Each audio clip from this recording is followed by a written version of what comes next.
السلام علیکم، کیسے ہیں آپ سب؟ امید کرتی ہوں کہ آپ سب خیریت سے ہوں گے۔ اگر آپ میرے چینل پر نیو ہیں تو کائنڈلی میرا چینل سبسکرائب کر دیں، ویڈیو کو لائک کر دیں، شیئر کر دیں اور کامنٹ کر دیں۔ چلیے آئیے شروع کرتے ہیں بخت ایپیسوڈ نمبر 2۔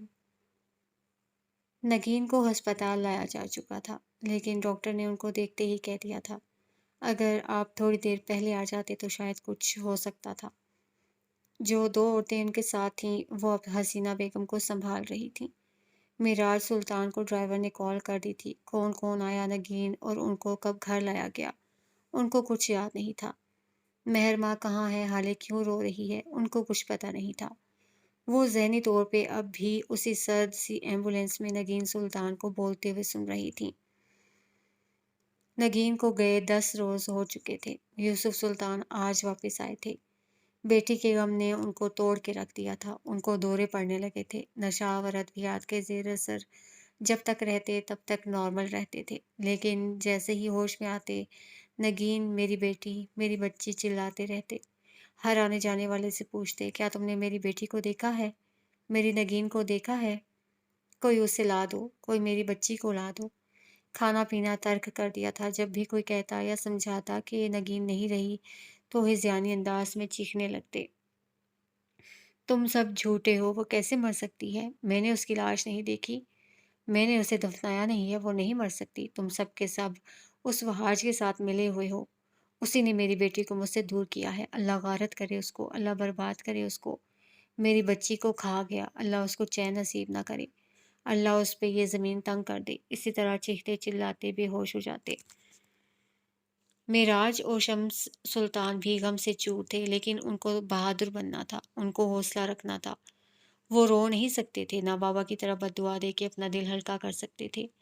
وہ اس غم کو اندر ہی اندر سہنے پہ مجبور تھے۔ سفیر اور مہر بھی اس حادثے کے بعد سہن سے گئے تھے۔ وقت کا کام ہے گزرنا، اور وہ گزر جاتا ہے۔ کسی کے زخم بھریں یا ادھڑیں، وقت کسی کے لیے نہیں رکتا۔ یوسف سلطان اب بہتر ہو رہے تھے اور وجہ تھی حال سلطان، وہ ہو بہو نگین تھی۔ یوسف سلطان گھنٹوں اس میں اپنی نگین کو دیکھتے اور اب یہ حالت تھی کہ اس کو دیکھے بغیر وہ کھانا تک نہ کھاتے۔ حالے ان کا مرہم تھی۔ وہیں مہر کو وہ نظر اٹھا کے بھی نہ دیکھتے، جہاں وہ دکھ جاتی چپ چاپ وہاں سے چلے جاتے۔ وہ بولتی تو ہاں یا نہ میں جواب دیتے۔ ان کی حالت کے پیش نظر کسی نے بھی ان سے اس بارے میں بات نہیں کی۔ مہر کی پرورش کا ذمہ مکمل طور پہ حسینہ اور معراج نے لے لیا تھا اور اس کو اپنی بیٹی کی طرح پالا تھا۔ حال تم نے حالے سے کال کر کے پوچھا ہے وہ کب آ رہی ہے؟ ناشتے کے دوران یوسف سلطان نے معراج صاحب سے پوچھا تھا۔ جی بابا، پوچھ لیا تھا، وہ شام تک آ جائے گی، انہوں نے جواب دیا تھا۔ نہیں، اس سے کہو یونیورسٹی جانے سے پہلے مجھ سے مل کے جائے۔ نہیں، وہ نہیں آ سکتی بابا، اس نے کہا تھا کہ میرے معاملات میں دخل مت دیا کرو۔ فروا کی بات پوری ہونے سے پہلے ہی بابا کی نرم مگر دو ٹوک آواز سنائی دی تھی۔ معراج، تم سفیر کو کال کر کے پوچھو کب تک ہوگا اس کا کام مکمل، اور اس کو یہ بھی کہو کہ وہ ویکینڈ پہ گھر چکر لگائے۔ بات ہوئی تھی میری بابا، اگلے مہینے تک ہو جائے گا سب کچھ۔ دراصل لیگل معاملات میں کچھ وقت تو لگ ہی جاتا ہے اور وہ پرسوں آ رہا ہے۔ اتنے میں معراج صاحب کا فون بجا تھا اور وہ معذرت کرتے اٹھ گئے تھے۔ معراج سلطان ہائی کورٹ جج تھے، جبکہ شمس سلطان نے اپنے بابا کے کاروبار کو آگے بڑھاتے ہوئے لیدر امپورٹ ایکسپورٹ کے کاروبار میں اپنی قسمت آزمائی تھی، جو کہ ان کے لیے بہت اچھا ثابت ہوا تھا۔ اب وہ شہر کے مشہور کاروباری شخصیت تھے اور بابا ان کے کام سے بہت خوش تھے۔ سفیر سلطان نے بھی پڑھائی مکمل کر کے بابا کے ساتھ بزنس جوائن کر لیا تھا۔ اس نے 4 برس قبل اسلام آباد میں اپنی کمپنی کی ایک اور برانچ کھولی تھی، جس کی وجہ سے وہ اسلام آباد ہوتا تھا اور ہر 15 دن یا مہینے بعد گھر آتا تھا، اور یوسف صاحب کو سفیر کی ایک یہی بات پسند نہیں تھی۔ نگین کی موت کے بعد بابا نے بہت مشکل سے خود کو سنبھالا تھا۔ اب وہ کافی حد تک چڑچڑے ہو چکے تھے، لیکن حالے اور سفیر ان کو بہت اچھی طرح ڈیل کر لیتے تھے۔ وہ جب تک حالے کو نہ دیکھتے ان کا دن نہیں شروع ہوتا تھا۔ اب انہوں نے سفیر کو اسلام آباد چھوڑ کے کراچی شفٹ ہونے کا حکم دیا تھا، جس کو ماننے کا سفیر پابند تھا۔ وہ خود بھی گھر سے دور رہ کر تھک چکا تھا، اس لیے اپنے ایک دوست کے ساتھ شراکت کرتے ہوئے اسلام آباد والی برانچ اس کے حوالے کر کے آج کل کراچی آنے کو پر تول رہا تھا۔ بدعت کے کمرے میں بیٹھی حالے اپنے موبائل پہ اسکرولنگ کر رہی تھی جب اس کو معراج سلطان کی کال موصول ہوئی تھی۔ اس نے حیرت سے موبائل کو دیکھا اور کال اٹینڈ کی تھی۔ خیریت ہے جج صاحب؟ 1 گھنٹے میں دو دو کالز؟ کیا گزارا نہیں ہو رہا بیٹی کے بغیر؟ یا پھر کوئی مجرم نہیں ملا آج کی تاریخ میں سزا سنانے کو؟ کال اٹینڈ کرتے ہی ان کو کچھ بولنے کا موقع دیے بغیر وہ شوخی سے بولی تھی، آپ کی اطلاع کے لیے عرض ہے کہ جج صاحب کو آپ کی کوئی یاد نہیں آ رہی اور نہ ہی شہر میں مجرموں کا قحط پڑا ہے، بلکہ آپ کے دادا صاحب کا حکم ہے کہ آپ یونی جانے سے پہلے ان سے مل کے جائیں گی۔ اور حالے کا جواب سنے بغیر کال کاٹ دی تھی۔ لیکن بابا میری بات تو سن۔ ہیلو ہیلو بابا، شٹ یار، کال کیوں کاٹ دی؟ مجھے ہسپتال جانا تھا پہلے اور اب یہ نیا حکم۔ اس نے کال لاگ کھولی اور ہارون شاہد کا نمبر ڈائل کرنے لگی، ساتھ ہی کچھ بڑبڑا رہی تھی۔ ہیلو، ہارون کی نیند میں ڈوبی ہوئی آواز سنائی دی تھی۔ مدت کے گھر پہنچو 10 منٹ کے اندر، حالے نے حکم صادر کیا تھا۔ فار یور کائنڈ انفارمیشن، یہ تمہارے ڈرائیور کا نہیں ہارون شاہد کا نمبر ہے، MNA شاہد حسین کے بیٹے ہارون شاہد کا۔ بات آئی دماغ میں یا نہیں؟ وہ جل کے بولا تھا، جبکہ پھرتی سے اپنے بستر سے اٹھ کے اب باتھ روم کی طرف جا رہا تھا۔ تو یہ طے تھا کہ ہارون شاہد حال سلطان کو منع نہیں کر سکتا۔ And for your kind information, Haroon Shahid Sahab, میری گاڑی رات ہسپتال سے تمہارے گارڈز لے کے گئے ہیں، وہ بھی تمہارے کہنے پہ۔ اور اگر میں رائل بلیو شرٹ پہن کے آنا، وہی جو میں نے دی تھی، اچھی لگتی ہے تم پہ؟ اس کو بولنے کا موقع دیے بغیر حالے اپنی بات کر کے کاٹ چکی تھی۔ اگلے کی بات سنے بغیر کال کاٹنا شاید ان باپ بیٹی کا پسندیدہ کام تھا، جبکہ دوسری طرف ہارون کلستہ رہ گیا تھا اور جل کے بڑبڑایا تھا، وہ رائل بلیو نہیں، نیوی بلیو ہے۔ ہارون حالے کے ماموں شاہد حسین کا بیٹا تھا، حالے کا اوور پوزیسو بیسٹ فرینڈ۔ وہ اس کے قریب کسی بھی انسان کو برداشت نہیں کرتا تھا، یہاں تک کہ اس نے حالے سے کہہ رکھا تھا کہ حالے سے شادی بھی وہی کرے گا۔ وہ کہتا تھا کہ اگر ساری دنیا بھی اس کو چھوڑ دے تو ہارون شاہد وہ واحد بندہ ہوگا جو حالے کے ساتھ کھڑا رہے گا۔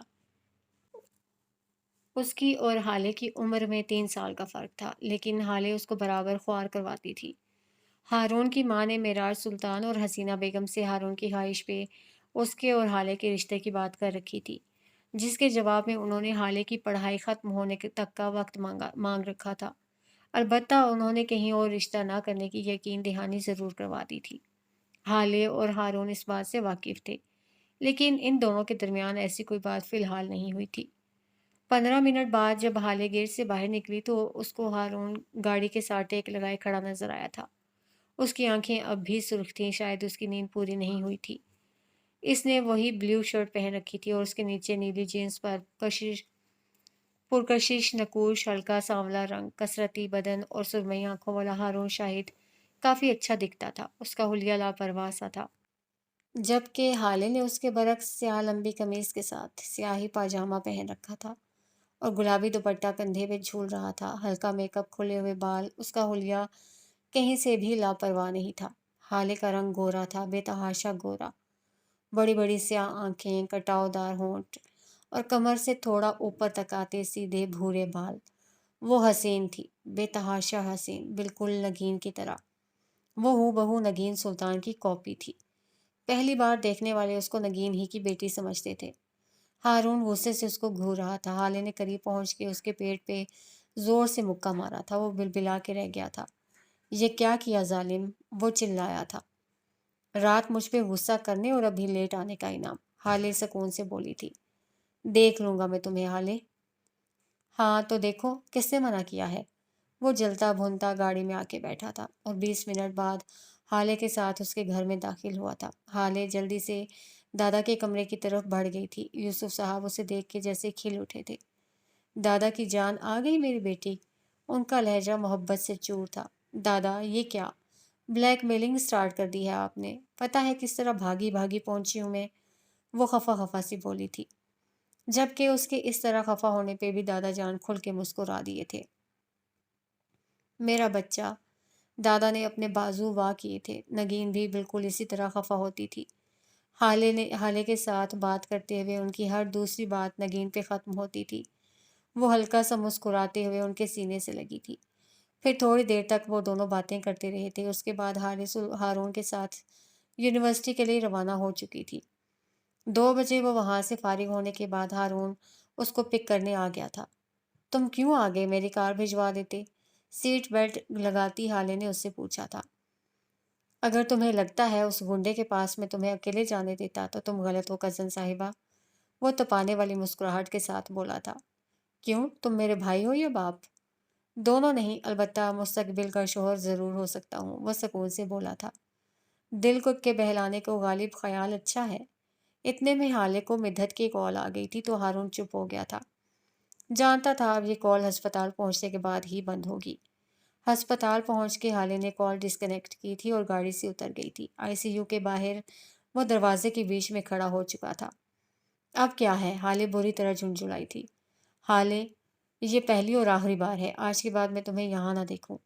آج یہاں سے واپس جاتے ہوئے تم یہ بھول جاؤ گی کہ کل رات تم کسی زخمی کو ہسپتال لے کے آئی تھی، یا تمہارا اس سے کوئی بھی واسطہ ہے۔ وہ زندہ ہے یا مر گیا اس بات سے تمہارا کوئی تعلق نہیں ہوگا۔ سمجھ میں آ گیا؟ کچھ دیر پہلے والی شوخی اب مفقود تھی۔ وہ آنکھوں میں گہری سنجیدگی لیے حالے کو دیکھ رہا تھا۔ ہاں یار، سمجھ آ گیا ہے مجھے، اب جان چھوڑ بھی دو۔ ایک کام کیا کر دیا، دماغ خراب کر دیا ہے۔ بھلا میرا اس سے کیا واسطہ ہوگا؟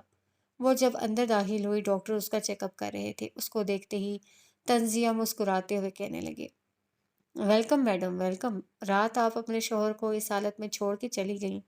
یہ بیچارے صبح سے آپ کا پوچھ رہے تھے۔ اپنی طرف سے وہ اپنا بدلہ لے چکے تھے، اب ان بیچارے کا بھی کیا قصور تھا؟ ہارون نے ان کو پیسوں کے نام پہ ایک دھیلا بھی نہیں دیا تھا، الٹا ان کو ڈرا دھمکا کے ایک ایسے انسان کا علاج کروایا تھا جو کہ سیدھا سیدھا پولیس کیس تھا۔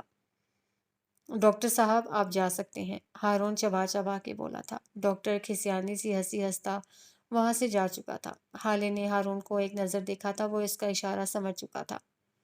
5 منٹ ہے تمہارے پاس، جو بات کرنی ہے کر لو، وہ بآواز بلند کہتا وہاں سے جا چکا تھا۔ اس سارے وقت میں عمر حیات نے بس سالِ سلطان کو ہی دیکھا تھا، بغیر پلک جھپکے۔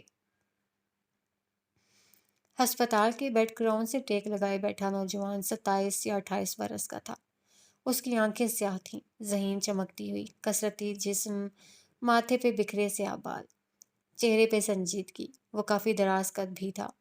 مختصر یہ کہ وہ ایسے مردوں میں سے تھا جنہیں ایک بار دیکھ لو تو بار بار دیکھنے کا دل کرے۔ وجہ اس کے چہرے کے خد و خال نہیں تھے، وجہ ایک بے اختیار سی کشش تھی جو اسے دیکھتے ہی اپنی جانب کھینچتی تھی۔ حالے اب اس کے قریب آ چکی تھی اور پاس رکھی کرسی پہ بیٹھ چکی تھی۔ عمر حیات سانس روکے اس کو اپنے قریب بیٹھا دیکھ رہا تھا۔ وہ اپنی کیفیت سمجھنے سے قاصر تھا۔ تم کیسے ہو اب؟ حالے کی نرم آواز اس کو واپس اپنے حواس میں لائی تھی۔ وہ ہنوز حالے کو دیکھتا جا رہا تھا۔ میں کچھ پوچھ رہی ہوں تم سے، اب کے حالے ذرا بلند آواز میں بولی تھی۔ اب بالکل ٹھیک ہوں، وہ نرمی سے بولا تھا۔ اس کی آواز بہت پیاری تھی، سنجیدہ، ٹھہرا ہوا لہجہ۔ وہ اتنا آرام سے بولتا تھا کہ اس کے الفاظ گنے جا سکیں۔ خیر، مکمل ٹھیک تو اب بھی نہیں ہو، آرام کی ضرورت ہے تمہیں۔ ویسے تمہیں کس نے گولی ماری تھی؟ حالے نے پوچھا تھا۔ آپ کی مدد کا شکریہ، اس نے بات پلٹ دی تھی۔ کوئی بات نہیں، اب ذرا اپنے لڑائی جھگڑے چھوڑ دو، مرتے مرتے بچے ہو تم۔ اپنی فیملی کا ذرا سوچو، ذرا کیا ملے گا اس گنڈا گردی سے، وہ سمجھانے والے لہجے میں بولی تھی۔ ایک گولی میرے پیٹ کو چھو کے گزری تھی اور ایک گولی میرے بازو میں لگی تھی، میں مرتا نہیں، دونوں زخم گہرے نہیں تھے اور میری کوئی فیملی نہیں ہے، وہ نارمل لہجے میں بولتے گویا حالے کے علم میں اضافہ کر گیا تھا۔ حالے کے تو سر پہ لگی تلووں پہ بجھی تھی۔ مطلب میں پاگل ہوں جو تمہیں اتنی مشکل سے یہاں لے کے آئی، علاج کروایا، پوری رات تمہارے لیے پریشان رہی، ڈاکٹر کی اتنی منتیں کی، اپنے دوست کو پریشانی میں ڈالا، پورے 2 کلو خون نکال لیا ان ڈاکٹرز نے میرا، اور تم کہہ رہے ہو تم کون سا مر جاتے؟ حالے جب بولنے پہ آئی تو غصے سے بولتی ہی چلی گئی تھی۔ آپ کو میری وجہ سے زحمت ہوئی، اس کے لیے معافی چاہتا ہوں، وہ سکون سے بولا تو حالے ذرا ٹھنڈی ہوئی تھی۔ خیر، اب تم جو مرضی کرو، میں تمہیں آخری بار دیکھنے آئی تھی اور اب میں چلتی ہوں، تمہارے سب بلز پے ہو چکے ہیں، اپنا خیال رکھنا، اللہ حافظ۔ کل رات آپ گھر کیوں گئی تھیں؟ اس نے جیسے اجرت میں ایک بے تکا سوال کیا تھا، شاید وہ اسے مزید روکنا چاہتا تھا۔ کوئی بھی نارمل انسان کسی کو آدھی رات کے وقت سڑک کے بیچ خون میں